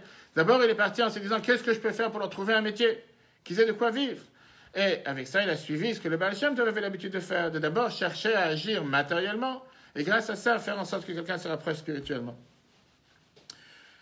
Rabbi termine la lettre, jusqu'à réussir à faire en sorte que leur vie soit une vie qui est éclairée avec la Torah de vie, éclairée avec la Chassidut, avec toute la chaleur et toute la joie qu'on peut avoir quand on fait la Torah et les mitzvot. Et que Dieu fasse que le Sefer Bringen, c'est apparemment, alors il envoie cette lettre à tous ceux qui vont être pour le Sefer Bringen de Yutet qui se lève. Tout ce qui se passe partout, on va sortir avec ce cri qui va être de rapprocher tout le monde, avec enthousiasme et avec chaleur. Et ça, c'est le point sur lequel je vais m'arrêter maintenant. Combien de fois la Bible parle sur le fait qu'on peut très bien faire la Torah et les mitzvot? Il y a beaucoup de juifs qui pratiquent la Torah et les mitzvot, ou qui pratiquent et qui apprennent Chassidut à longueur de journée, mais qu'ils ont à l'intérieur d'eux-mêmes une telle froideur. Et s'ils n'ont pas à l'intérieur d'eux-mêmes une telle froideur, ils ont une froideur qui reflète à l'extérieur. Ils sont tellement froids, pas le froid qui est à l'extérieur, mais ils ont un froid dans lequel, apparemment, rien ne peut les faire bouger. La Bible écrit dans une lettre, on va tout de suite voir, je pense une lettre que tout le monde comprend, une lettre en anglais, traduire la lettre, dans laquelle la Bible explique que la plus pire des choses qu'on peut faire envers un enfant, c'est d'être froid envers lui. On a parlé maintenant, on vient de parler qu'on ne parle pas forcément d'un enfant, d'autres enfants, un enfant en bas âge, on parle d'un autre juif. Pour votre raison, un juif qu'on est censé le rapprocher, ou n'importe quel être humain sur terre. Une lettre très longue, et encore une fois, il n'y a pas le temps parce qu'il y a plusieurs autres points que je voulais aborder, mais dans laquelle la Bible explique que, mis à part le fait que dans un cas où il y a un enfant qui a un conflit interne, qui peut parfois être résolu avec l'amour, les efforts de sa famille, de ses amis, et parfois de l'aide extérieure, que ce soit un rave, que ce soit un mentor, que ce soit un thérapeute, que ce soit n'importe quelle personne qui peut aider les jeunes, qui peut aider à se reconnecter avec ses parents ou avec ses proches. Et là, je traduis les mots que la Bible emploie. L'expérience a montré qu'une approche d'amour et une approche de compréhension, au contraire de ce qui est les critiques, réprimandes et froideur, ça c'est le mot que la Bible emploie, peut avoir beaucoup plus de chances pour guérir et avoir un impact spirituel et physique sur la personne. J'ai pris particulièrement cette phrase dans laquelle la Bible dit clairement qu'on peut agir avec des critiques, des réprimandes et être froid envers une personne. Pas besoin d'expliquer qu'est-ce que ça veut dire être froid. Et de l'autre côté, avoir une approche d'amour et une approche de compréhension. Si on va agir de cette manière, on est garanti de pouvoir réussir. Alors, comme on a le devoir d'apprendre un morceau de Torah d'Admor Emtsaï, on va voir ensemble quelques lignes d'un mamar d'Admor Emtsaï qu'il a écrit sur Yeshaya, le Dibur Matril Vayasua Navim B'Hashem Simcha, dans laquelle, encore une fois, si vous voulez la référence, je donnerai après, il explique longuement que la plus pire des choses qui peut être dans le service de Dieu, c'est quelqu'un qui est triste. Quelqu'un qui n'a pas de joie de vivre tout court, ou quelqu'un qui n'a pas de joie dans la Torah et les mitzvot. Et qu'on a le sentiment qu'il fait quelque chose parce qu'il faut le faire. Et quelqu'un qui fait les choses parce qu'il faut le faire, finalement, il va finir par arrêter de le faire. Et finalement, il va finir par arrêter à faire tout le contraire de ce qu'il doit faire. Ce n'est pas mes mots, le mot d'Admor Emtsaï. Je dis, je saute toute la longueur parce que c'est très riche. Il explique sur les différents personnages du peuple juif qu'ils ont dévié de la route, en disant que toute la raison pourquoi ils l'ont fait, c'était parce qu'ils étaient à un niveau de tristesse. Un niveau de tristesse qui leur a fait arriver à un niveau encore beaucoup plus triste, jusqu'à ce qu'ils n'en avaient absolument rien à faire de la faute, d'une erreur. Il n'y avait pas aucune différence pour eux. S'ils étaient tristes parce qu'ils ont fait une faute ou parce qu'ils n'ont pas fait de faute, ils se sont sentis des gens vides. On reprend le mot que la Bible a pris dans la lettre, elle est en Tachirav Gimel, qui se sont sentis tellement vides et tellement pas de sens, et se sont dit, si c'est comme ça, de toute façon, on a le même résultat, autant continuer à faire ce que nous faisons, et ça ne sert à rien de continuer à avancer et faire les choses correctement. Je termine avec la conclusion que l'Admor Emtsaï dit dans le Mamar. Pourquoi la Harizal et méritait à avoir le Ruach HaKodesh, le souffle divin et le dévoilement de Eliyahu Hanavi? C'était seulement parce qu'il était sa mère Bayoter Besimcha Shel Mitzvah. Parce que c'était quelqu'un que quand il faisait une mitzvah, il était plein de joie. Et la simcha vient bien sûr du fait qu'il était humble, qu'il avait une certaine anava, et une anava qui était beaucoup plus grande que tout le reste. À tel point que grâce à ça, ils ont mérité tout ce qu'ils ont mérité. J'ai sauté tout le paragraphe avant, mais c'est un paragraphe qui est intéressant d'apprendre, dans lequel le Admor Emtsaï, aujourd'hui, parle dans ce mamar qu'il a écrit, en nous disant que si quelqu'un fait une mitzvah avec froideur, il fait une mitzvah avec tristesse, ou il fait une mitzvah sans joie, il finira par arrêter de la faire. Alors, quelqu'un peut dire que l'Admor Emtsaï, il a ces choses, c'était il y a 200 ans, aujourd'hui c'est différent, on a le droit d'être froid. On voit combien de lettres, la Bible dit que non. On n'a pas le droit d'être froid, ni envers n'importe quel autre juif. Je pense qu'ici, tout le monde connaît l'histoire qui était la Yichidut avec le Rav Gourevitch de Lyon. Ce que Rabbi a dit par rapport aux Français, quand il devait ouvrir l'école. Le fait que Rabbi dit que les juifs n'aiment pas forcément qu'on leur fait une grimace, ils aiment plus qu'on soit beaucoup plus heureux et joyeux envers eux. Mais là, on voit comment l'Admor MC écrit exactement la même chose et on revient avec les lettres qu'on a mentionnées tout à l'heure et les différents sikhot que Rabbi a parlé. Sur l'importance, pas seulement de faire Torah et Mitzvot, qui est très très important et qui est très bien, mais le fait surtout de le faire avec joie. Concrètement, qu'est-ce que cela veut dire pour chacun d'entre nous? On parle de Kashrut, on parle de se rapprocher au Rabbi, on parle de s'attacher au Rabbi. Comment on peut attacher un autre juif au Rabbi? C'est vrai que parfois on se demande par quoi, comment. Le Rabbi nous a donné exactement les clés, comment le faire. Mais j'ai amené avec moi ici quelques lettres sur l'importance d'écrire au Rabbi. Même aujourd'hui. Pas seulement écrire, mais vous allez voir qu'il y a des lettres dans lesquelles le Rabbi dit que tout celui qui s'habitue à écrire en bon terme qui veut dire quand il n'a rien à demander, juste pour annoncer de bonnes nouvelles, juste pour écrire quelque chose de particulier qui s'est passé aujourd'hui, qu'un enfant il a fait, que le mari il a fait, que moi j'ai fait, que n'importe quelle personne a fait. Comme le cours de ce soir, je suis sûr que c'est écrit au Rabbi, ou qu'on annoncera après comment était le cours, mis à part celui qui a parlé. C'est important, le Rabbi dit que quand quelqu'un il écrit pour des bonnes choses, ça l'évitera d'écrire pour des mauvaises choses. Je dis encore une fois, si c'est moi qui le dis, on va dire qui il est pour le dire. On va voir la lettre du Rabbi, comment le Rabbi il écrit. Et qu'à plusieurs reprises, le Rabbi dit qu'habituez-vous à écrire tout court, pour ne pas être amené à bas, pour ne pas empêcher du bien. Le Rabbi dit juste partage une bonne nouvelle avec un autre juif, qu'est-ce que ça dérange de faire Avat Israël? Te demande d'écrire parce que j'ai envie que tu fasses Avat Israël. Comme le Rabbi il est malheureux, le pauvre. Si on peut dire, il n'a pas assez de bonnes nouvelles, on va voir que le Rabbi il se plaint de ça, à plusieurs reprises. Que les gens ils connaissent mon adresse quand ils ont une souffrance. Les gens ils connaissent mon adresse quand ils ont un souci. Les gens ils connaissent mon adresse quand il y a une bracha à demander. Je peux vous dire moi-même combien je vois des gens qui s'appellent. Quand tout à l'heure en arrivant ici, quelqu'un m'appelle, son grand-père est en train de mourir à l'hôpital, fait une demande une bracha. C'est la norme. Les gens se disent, on fait appel à un rabbi, on fait appel à une bracha d'un tzaddik, dès qu'il y a un souci. Pourquoi pas faire appel en bon terme chaque jour? Mais pas. Alors bien sûr, qu'après les gens peuvent se demander la question, comme on va voir. Pour pouvoir écrire au Rabbi, il faut que j'ai quelque chose à raconter. Et le Rabbi répond à cette question. Dans une autre lettre en disant, au contraire, habitue-toi à faire quelque chose, et comme ça, tu auras de quoi écrire. Et si tu n'as pas de quoi raconter, tu as un problème. Va faire quelque chose pour pouvoir raconter. Alors tu pourras raconter que tu as fait des très bons gâteaux pour Shabbat. Peut-être Rabbi aussi sera content, pourquoi pas. On sait très bien la fameuse lettre.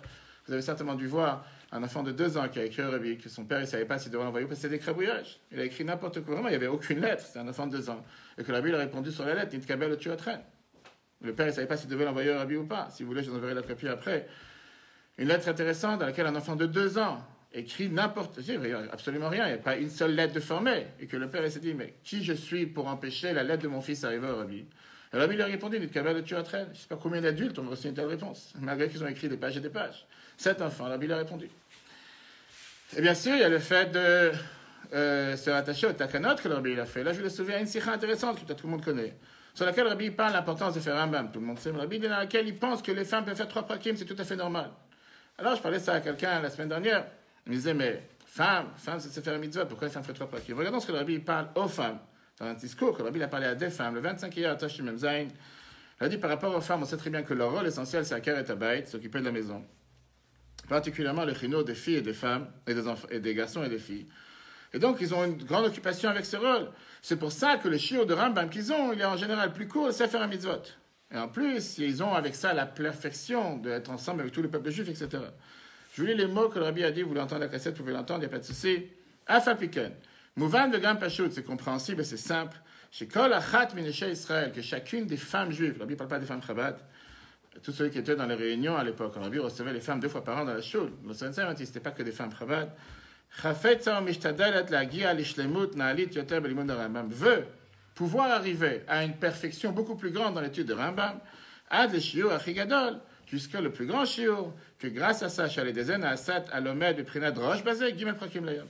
Que chaque femme veut arriver à la shlemut plus grande, qui est de fait 3 prakim. Est-ce que j'ai dit c'est ça l'enseignement qu'on apprend de ce soir? Je ne dis pas ça. Je voulais juste soulever une sikha dans laquelle Rabbi mentionne que pour lui, comme on dit, c'est Nishok et Frek, c'est pas quelque chose qui est si dur que ça et que Rabbi n'a pas parlé que les femmes doivent apprendre 3 prakim. Bien sûr, quelqu'un m'a demandé la semaine dernière, mais il y a des gens qui font tellement moins que ça, est-ce qu'ils doivent commencer à faire 3 prakim? Bien sûr qu'il y a un ordre, une hiérarchie, quoi faire, comment faire, mais si quelqu'un il a peur de le faire en se disant que le Rabbi n'a jamais parlé de ça, qu'il sache que le Rabbi l'a parlé, le Rabbi l'a clairement dit, c'est pas une interdiction. Pourquoi écrire au Rabbi? Je ne sais pas si j'ai dépassé mon temps. Pourquoi écrire au Rabbi? Première question que tout le monde demande, le Rabbi, il a répondu aussi à ça. Le Rabbi, il sait déjà tout. pas besoin de lui écrire. Moi, j'ai besoin de lui écrire qu'est-ce que je fais. Sans que je lui écrive, il est déjà au courant de ce que je veux faire.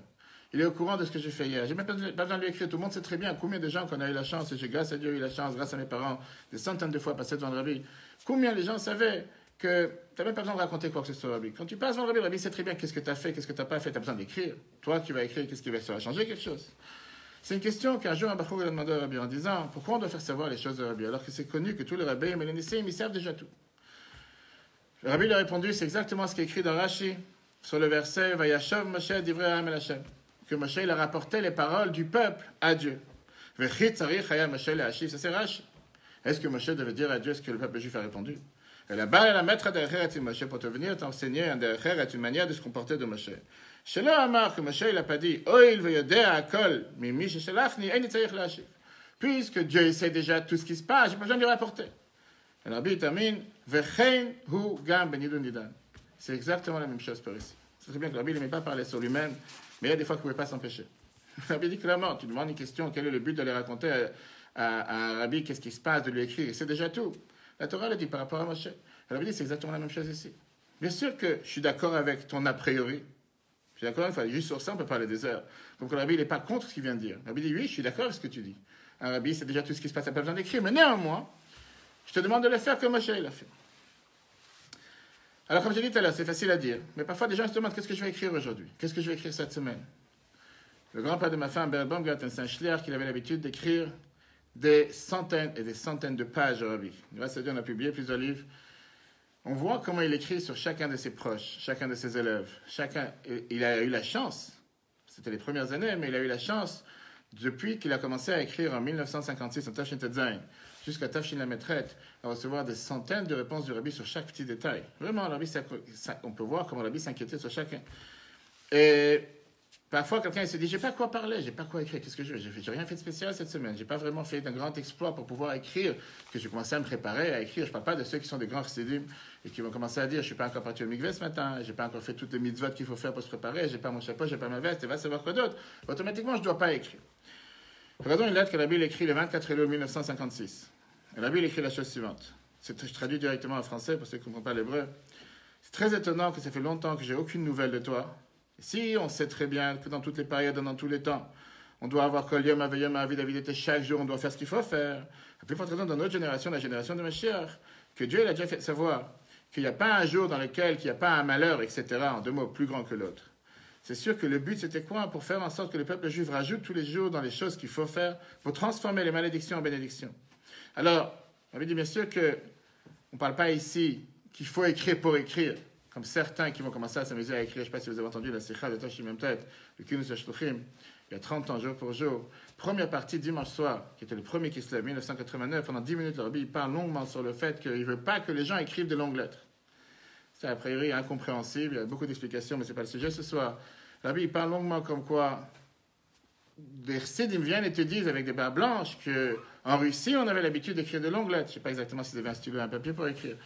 Alors, il te dit comme quoi, et on te dit que si tu n'as pas écrit de longues lettres, automatiquement, tu n'es pas un grand chassid. On n'a jamais entendu une chose pareille, on n'a jamais vu une chose pareille. Alors, ça, c'était à l'époque. Aujourd'hui, malheureusement, 25 ans après Gimel Tammuz, on n'est pas limité, on peut écrire sans limite. Mais la Bible écrit ici, Bemouchajrim, on voit clairement, quand on sait, quand on sait qu'on doit rapporter à quelqu'un, donner un rapport. On le saper le Michou, on a le devoir de raconter à quelqu'un, d'ailleurs, les actions qu'on fait. Automatiquement, ça te donne beaucoup plus de force et beaucoup plus d'énergie. Elle veut dire, au Milano Gadol, du Bechor Israël, Rouven, la paracha de la semaine, c'est pas par hasard, qui est plus grand que le Bechor Israël, qui était Rouven, que Chachamim me disent, Ilou Aya Yodea, etc., etc. Premier là dans lequel la Bible nous dit que si on sait qu'on a un devoir de rapporter à quelqu'un, de donner un rapport, ce qu'on appelle un dour, ou écrire au rabbi, automatiquement, on va se forcer à faire quelque chose. On ne va pas rester sans rien faire. Une lettre très, très bizarre que la Bible écrit en 1950. La Bible dit en général, je suis content de savoir ce qui se passe avec les Hanash, en parlant de Tafshin Yud, mais même si je vais dire que les bonnes nouvelles donnent du corps à droit et donnent de la joie, et de l'autre côté, quand il y a des mauvaises nouvelles, ça nous donne quelque chose qu'on ne peut pas être joyeux. Al-Kol Panim, le rabbi dit, le fait même d'être en connexion, d'être en contact, à Amida, Bekishom, Mirtavim, sont les mots du rabbi, le fait qu'on est en train d'écrire entre nous, c'est Mechazek, ça nous renforce, On macht kleiner dem Gefühl von Ellenkeit. Et ça rend beaucoup plus petit le sentiment de solitude. Le rabbi qui parle. Le rabbi qui dit que quand on lui écrit une lettre, automatiquement, je me sens moins seul. Je ne sais pas si vous réfléchissez un instant. Le rabbi dit que ça, automatiquement, on se sent moins seul, on se sent beaucoup plus unis, on se sent ensemble. Et c'est connu, ce qui est écrit dans plusieurs lettres, dans plusieurs livres, que malgré que c'est impossible, que même si des fois on ne peut pas aider matériellement parce qu'on a des distances, on a des dizaines de kilomètres, on n'est pas proche, mais le fait de penser du bien sur quelqu'un d'autre et de souhaiter quelque chose de bien à un autre juif, ça aussi c'est important. Plus forte raison quand on le dit dans la parole, et c'est sûr qu'au final ça va alléger cette situation. Encore 3 lettres. Rabbi il écrit à un juif, c'est pareil, en 1957, Rabbi il dit sur quoi que je te demande d'écrire sur les bonnes nouvelles que tu m'as racontées sur telle et telle personne. Et c'est étonnant que je n'ai pas entendu ces nouvelles de ta part. Rabbi dit d'abord, c'est par ça que tu rends joyeux un autre juif avec une bonne nouvelle. Rabbi se considère comme chacun d'entre nous. Surtout que c'est toi qui es venu me faire savoir qu'il avait des problèmes de santé. Rabbi dit, j'ai dû entendre de quelqu'un d'autre que la situation s'est améliorée. Alors c'est toi qui m'as demandé la situation pour lui. En 2 mots, tu viens me demander qu'il a un malheur, qu'il y a un problème, qu'il y a un souci. Pourquoi tu n'es pas venu me dire quand la situation s'est améliorée? Et Rabbi dit certainement que, Rabbi avait beaucoup d'humour, que le Pidgam de Admor Azaken de Ve'afta l'Erecha Kamocha, aimer son prochain comme soi-même, qui est une chose avec aimer Dieu, ton Dieu, Adain le Chada le Chol HaChugim. Certainement que pas tout le monde a encore compris qu'est-ce que ça veut dire. Rabbi dit que si jamais tu aurais eu vraiment pitié de moi, tu me dis un malheur, moi je suis resté, on a vu tout à l'heure, Rabbi c'est déjà tout, mais peu importe, je suis resté avec l'idée que la personne est malade, et je dois entendre de quelqu'un d'autre que la personne est en bonne santé, pourquoi tu n'as pas pu me le dire toi-même? Une autre lettre. Je dis, je vais de niveau en niveau, de plus haut, vous allez voir, ce que moi j'appelle des bombes, parce que c'est des lettres que quand on réfléchit un instant, c'est vrai que le Rabbi a écrit les grottes, pas pour les mettre dans l'armoire et pour les ouvrir au cas où oui ou non, mais pour apprendre dedans. C'est très bien ce que le Rabbi avait écrit à l'époque, quand il y avait le 10e volume des grottes qui est sorti. On a fait toute une fête à l'époque au Saint-Saint, un secrétaire du Rabbi que j'ai eu la chance de connaître, qui s'appelait Benjamin Klein, avait dit au Rabbi à ce moment-là que les Chassidim sont en train de faire une fête. Pour le fait, on organise une fête pour le 10e volume des grottes qui sort. Le Rabbi n'était pas forcément content en disant mais est-ce qu'il y a quelqu'un qui apprend dans les grottes? Est-ce qu'il y a quelqu'un qui les regarde? Je parle en Tachem Memzain, mais pas aujourd'hui. Et lui, il a voulu défendre en essayant de sauver la mise, comme on dit. Il a dit que les Bachurim, à Morriston, ils ont une gviout d'apprendre les grottes. Ils apprennent les grottes de temps en temps, ils apprennent. Le Rabbi répond en disant les Bachurim, ça je sais déjà. Je parle d'un Hanash. Est-ce qu'un Hanash apprend les grottes? En Tachem Memzain. À l'époque, le Rabbi était comme si c'était à quoi ça sert d'imprimer toutes ces choses-là? C'était des trésors. On sait comment le Rabbi l'a validé, ce que Ber Levin a écrit dans la première Agdama, le premier livre des grottes, que c'est exactement comme le Tanya. Que puisque l'Admor Azaken ne pouvait plus recevoir tous les juifs, il ne pouvait plus parler avec tellement de juifs, et c'est pour ça qu'il a décidé d'imprimer le Tanya pour donner des conseils à tous, que quand chacun il a quelque chose à demander, il pourra avoir dans le Tanya les conseils qui lui concernent.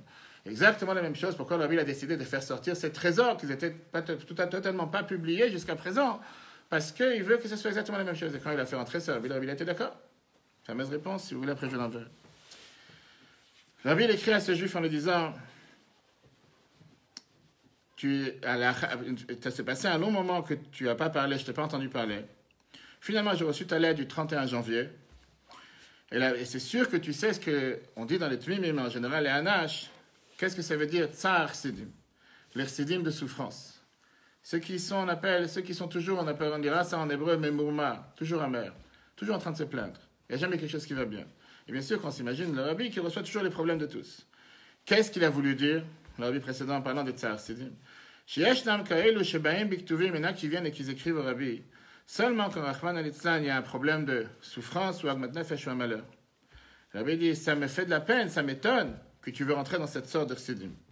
Et donc, regardez les mots que le Rabbi emploie, je dis, c'est qu'on peut réfléchir dessus longtemps.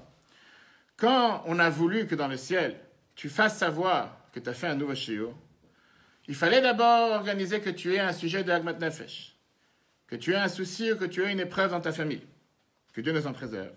Et donc, tu m'écris une lettre pour me faire savoir de ton problème que tu as eu, et au passage, tu me fais savoir aussi ce qui se passe avec les shiurim.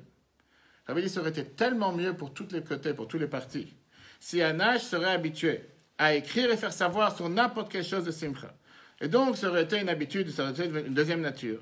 Automatiquement, les sujets de Simcha se seraient rapprochés chez vous. Mais comme, malheureusement, tu ne veux pas te comporter de cette manière, Dieu a fait en sorte que tu aies un malheur. Et qu'à cause de ce malheur, tu es amené à m'écrire. Et au passage, tu me dis, oui, je te fais savoir que aussi j'ai fait quelque chose de bien. Écris en bon terme. Écris qu'il y a des bonnes choses, n'attends pas qu'il y ait un malheur. L'avant-dernière lettre, le Rabbi dit clairement que quand on se comporte de cette manière, on ne peut pas mériter d'avoir des brachot. On ne peut pas mériter d'être béni. Ce n'est pas une lettre, c'est une sikha que le Rabbi dit en Tafshin Lamedei. Quand il y a un manque dans le travail du peuple juif pour faire le Mishkan, le Rabbi dit que comme les chassidim, le Rabbi précédent avait l'habitude de dire qu'il y a des tzarot chassidim, qu'il y a des chassidim qui sont totalement, que quand les choses ne vont pas bien, ils ne viennent pas, que quand tout va bien, ils ne viennent pas. Quand on leur donne une shlichut dans la Fatat HaMayanot, ils ont toutes les raisons possibles et imaginables pour ne pas le faire. Et quand ils se trouvent en souffrance, là, ils viennent crier au secours qu'ils ont besoin d'un miracle. La phrase que le Rabbi dit, si la seule chose qu'ils savent faire, c'est venir demander quand il y a un souci, qu'ils sachent que ça s'appelle les abonnés absents. Le téléphone ne répond pas. C'est le Rabbi qui dit. Si la seule chose que ces gens savent faire, c'est venir se plaindre quand il y a un problème, pourquoi ils pourraient recevoir une bénédiction? Mais quand ils font ce qu'ils doivent faire, avec la plus grande perfection, comme eux ils peuvent, on n'en demande pas d'aide de Moshe Rabbeinu. Et ils viennent voir Moshe Rabbeinu avec la Emunah, Vayaminu B'Hashem ou Moshe Avdo. À ce moment-là, Moshe essaie de tout faire pour les aider. Je termine avec dernière lettre, et ça c'est une lettre que la Bible écrit en Kislev, Tashin Tetzain. Et ça c'est ce que j'ai dit tout à l'heure. C'est une lettre, je pense, une des lettres les plus fortes, dans laquelle la Bible écrit que si on s'habitue à écrire pour des bonnes nouvelles, Dieu il fera en sorte qu'on n'ait pas de mauvaises nouvelles à raconter. Et quand malheureusement, on ne s'habitue pas à écrire pour des bonnes nouvelles, Dieu il fait en sorte qu'on ait des mauvaises nouvelles et qu'on sera forcé à écrire. Encore une fois, ce n'est pas mes mots, les mots du Rabbi. Regardons la lettre. J'ai déjà écrit à plusieurs sidim, le Rabbi dit.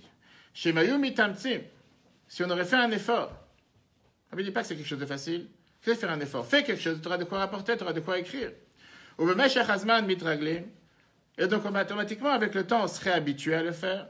L'irtov, mirtavim, mipsorot, tevot, à écrire des lettres pour des bonnes nouvelles. Arebetach, c'est sûr, chez Mizman Lezman, que de temps à autre, ayu patrim otam mikama inyanim meshunim.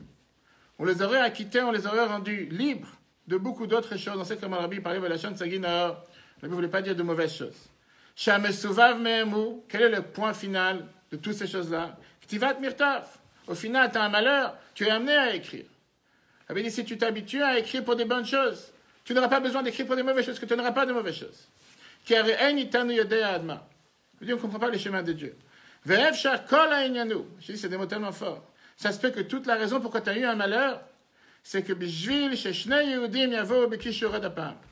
pour que deux juifs puissent être en contact l'un avec l'autre. Ou et le fait qu'ils pouvoir aider l'un l'autre. Après, la Bible continue sur cette personne, et c'est étonnant que tu racontes rien sur toutes tes affaires générales, tout ce que tu fais en tant que mimim, et comment chacun doit être un alaïr, etc. Mais si on termine avec cette lettre, on voit comment la Bible parle, pas seulement l'importance d'écrire en bon terme, mais que si on s'habitue à écrire en bon terme, on sera garanti d'éviter et de ne pas avoir à écrire en mauvais terme. Pourquoi? Pas parce qu'on ne voudra pas écrire, parce qu'on se gênera d'écrire. Parce qu'on sait très bien que par ça, on n'aura pas de mauvaises choses. Et je dis, c'est tellement riche, malheureusement, on entend tellement de personnes qui n'arrêtent pas de se plaindre, et que parfois, elles ont différents soucis, que ce soit des problèmes de chinour, des problèmes des enfants, des problèmes de shalambay, des problèmes de santé. Là, on a la réponse claire. J'avais été déclaré, habitue-toi à écrire, force-toi à écrire, habitue-toi à écrire, et habitue-toi à écrire de bonnes nouvelles. Automatiquement, tu vas éviter d'écrire pour de mauvaises nouvelles. Dernière histoire, parce que j'ai déjà trop dépassé, je ne sais pas combien on va facturer après la minute. Un juif est venu voir le Rabbi, et il a dit qu'il est venu demander une bracha pour ses enfants. Et qu'est-ce que je peux faire pour que mes enfants soient sur le bon chemin? Ça ne veut pas dire qu'il n'avait pas ses enfants dans le bon chemin. Il y a une vidéo qui est sortie récemment de Jam, je crois qu'il y avait 1 an ou 2, avec quelqu'un qui est passé dans les vidéos de Machane Israël, il a demandé aussi la même chose, et que le Rabbi a répondu plus ou moins la même idée. Le Rabbi lui dit la chose suivante, mais là j'ai amené cette histoire parce que le Rabbi, si on peut dire, il y a une pique pour la femme à la fin, puisqu'on parle à un public de femmes. Le Rabbi dit à ce couple, en leur disant, quand on verra que chez toi à la maison, tout se passe comme Dieu il veut, automatiquement tes enfants vont vouloir faire exactement comme toi. Et ça va t'amener la plus grande richesse de Dieu, qu'il a demandé d'apprendre la Torah et faire les mitzvot. Mais pour pouvoir influencer les enfants, il faut que si les enfants y voient que les parents se comportent différemment, on ne peut avoir aucun impact sur les enfants. Le Rabbi ne dit pas à moitié, aucun impact. Mais quand vous, le Rabbi se tourne vers toi et ta femme, vous allez être un dougmachai, vous allez être un exemple vivant dans votre maison. Et vos enfants, ils vont voir comment vous vous comportez dans votre maison. Alors quand vous allez parler avec eux, automatiquement, ça va agir directement, qu'ils vont faire comme vous faites. Et si ce n'est pas en une fois, au moins étape par étape, jour après jour, et que Dieu vous bénisse de réussir, de pouvoir élever vos enfants dans le meilleur chemin. Alors, madame était à côté, et pas forcément qu'elle pensait que Rabbi parle pour elle. Comme beaucoup, elle s'est dit, oui, ça c'est mon mari, laisse-moi tranquille, moi j'ai pas que ça à faire. Rabbi la regarde, et Rabbi lui dit, tout ça c'est aussi particulièrement pour toi, et encore plus que ton mari. Pourquoi? Parce qu'une femme a beaucoup plus d'influence dans le sujet de Chinour que le mari. Cette femme, certainement, elle n'a pas compris avec qui elle a affaire. Elle a fait un sourire à demi-teinte, qui veut dire elle a fait comme si, elle va pas raconter ça à quelqu'un d'autre. C'est pas pour moi cette histoire. Elle n'était pas tellement convaincue. Le Rabbi qui la regarde sérieusement, le Rabbi lui dit, ça c'est la réalité dans la vie. En deux mots, que tu veuilles ou pas, c'est un fact, c'est un fait. Que Dieu te bénisse de pouvoir le mettre ça en application totalement. Voilà, chers amis, qu'est-ce qu'on peut parler dans quelques minutes chronométrées. Je sais qu'on peut parler des heures et des heures. Il y a tellement de sujets qu'on peut développer sur chacune de ces lettres qu'on a vues et sur chacune de ces sikhot.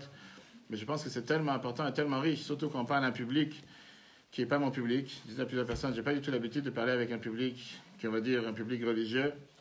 Mais c'est vrai qu'on a le devoir des fois se dire, un jour comme Yud Kislev, qui peut être totalement déconnecté, ça nous parle du tout, qu'est-ce que c'est Yud Kislev par rapport à chacun d'entre nous, combien le Rabbi nous apprend comme quoi, si c'est une date, et si c'est une date importante, c'est une date qui nous parle, et même si on va être les plus grands chassidim en disant, mais nous on est des chassidim du Rabbi, on n'est pas des chassidim de l'Admour MCI, qu'est-ce que ça a à faire avec nous? On a vu comment le Rabbi répond à toutes ces questions. Qu'au contraire, grâce à ça, on est aussi attaché avec ce que l'Admour MCI demandait. On a vu ensemble, pas seulement qu'est-ce que l'Admour MCI nous a apporté, quelle est la particularité de l'Admour MCI par rapport à l'Admour Azaken. On a vu ensemble aussi qui étaient les enseignements que le Rabbi nous dit par rapport à la guerre, le combat que l'Admour MCI a mené, pour imprimer, pour écrire, pour diffuser, pour les hommes et pour les femmes, à un prix abordable, faire en sorte que ce soit pour tout le monde. On a parlé longuement sur cette fameuse lettre que le Rabbi a écrite en Tashne Chav Gimel, sur qu'est-ce qu'on apprend de cette histoire que le Rabbi précédent a raconté énormément de fois, sur un enfant qui pleure, ne pas forcément faire comme si on n'a pas entendu, et que le Rabbi dévie cette histoire totalement du contexte matériel, parce que le contexte matériel n'a pas besoin de nous pour le voir, mais il parle de ça avec un contexte spirituel dans lequel on a le devoir d'entendre n'importe quel enfant qui fait appel et qui pleure.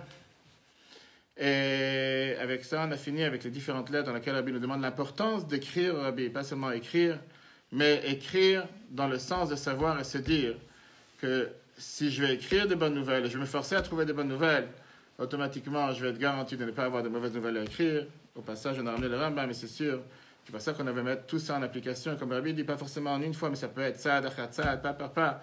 On va mériter de se revoir avec le Rabbi et le Rebbe Tzedakah cette semaine, avant les 90 ans du Rabbi. À ce moment-là, on verra cette grande fête, comme c'était à l'époque le grand mariage, et comme c'est une date quand même, qui, même si c'est une date personnelle du Rabbi, un mariage, ça ne nous concerne pas. Le Rabbi l'a rendu public. Le Rabbi l'a rendu public soit aux 25 ans, Tashni Dalet, soit aux 40 ans, soit aux 50 ans. On sait très bien tout ce qui s'est passé à travers toute l'histoire, mais ce n'est pas le sujet de ce soir. Le Rabbi a fait en sorte que ce soit un sujet qui nous concerne à chacun d'entre nous, pas seulement par la phrase qu'il a dit en Tashni Dalet, que si jamais que c'est le jour qui m'a attaché, moi à vous et vous à moi, et grâce à ça, on va se mettre, le Rabbi l'a utilisé plusieurs fois, qu'on va se fatiguer pour faire venir la Géoula, et malheureusement, on est encore en galoute. Faisons en sorte de se revoir avec le Rabbi le plus rapidement possible. Le cours sera en replay sur l'application Itora. Je vais couper le live, et après, on va raconter une histoire.